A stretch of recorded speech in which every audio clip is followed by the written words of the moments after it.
रामकृष्ण हरी. श्री तुकाराम महाराज गाथा भाष्य अभंग 320.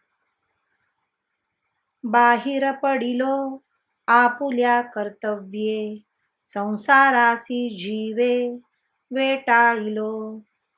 एकामध्ये एक नाही मिळो येत, ताक नवनीत निवडिले.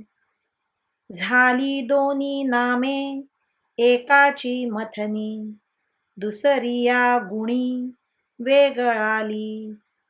तुका म्हणे दाखविली मुक्ता फळी, शिंपलेची स्वस्थळी खुंटलिया. मी आत्मस्वरूपाचा विचार करून त्या योगाने देहत्रयाच्या बाहेर पडलो आहे.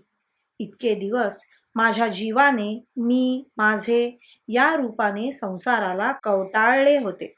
आता मात्र आत्मा आणि अनात्मा हे दोन एकमेकात मिळणे ह्यांचा अन्योन्याध्यास होणे शक्य नाही.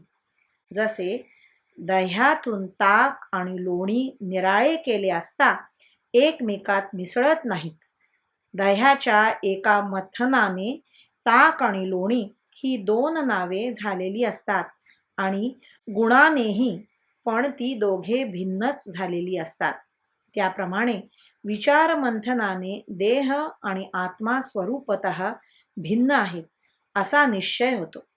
तुकाराम महाराज म्हणतात, शिंपल्यापासून मोती वेगळे करून दाखविल्यानंतर पुनः तेच मोती त्याच शिंपल्यात पूर्वी जसे होते तसे जडविण्याचा प्रयत्न केला तरी ते शिंपल्याशी एकरूप होत नाहीत.